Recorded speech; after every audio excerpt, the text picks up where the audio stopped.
Thank you for joining me for the Daily Bread Bible study here for day 166.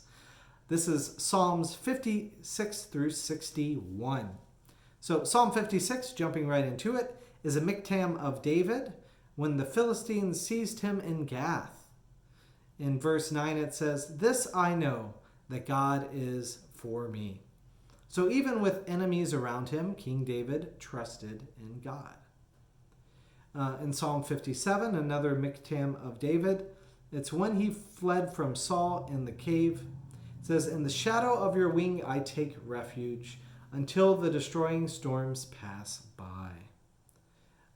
So it just reminds me of the ways in which that when we are afraid or concerned or worried, everything feels much longer, feels more stressful, life feels hard. But when you're under the shadows of God's wings and refuge, the storms will pass by quickly.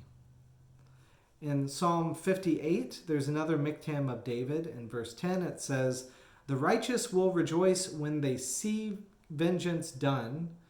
They will bathe their feet in the blood of the wicked." And I don't really like this imagery. It's sad and hard for me to hear as a peacemaker. I don't really care about the blood of my enemies. And the righteous and vengefulness, they really feel like opposites, right? Because Christians, in some sense, are called to turn the other cheek.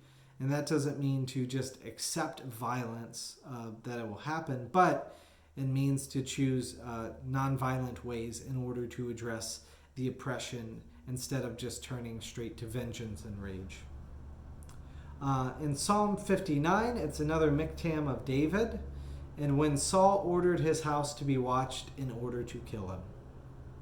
So from chapter 59, we have verse 12. "For the sin of their mouths, the words of their lips, let them be trapped in their pride." So we are one step removed, right, from this.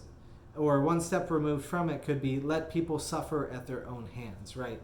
It is not talking about bringing direct vengeance, but allowing people to suffer because of their own folly. In Psalm 60, another miktam of David says, "When he struggled with Aram and Joab killed 12,000 Edomites." In Psalm 60, verse 10, it says, "Have you not rejected us, O God? You do not go out, O God, with our army." So just a reminder, too, of the feeling of the absence of God and how within battle that leads to destruction. So in Psalm 61, another Psalm of David, I selected verse 1, saying, "Hear my cry, O God, listen to my prayer. From the end of the earth I call to you when my heart is faint." So may we call out when we feel faint, when we feel like our enemy is around us, when we seek to want to bring vengeance upon them.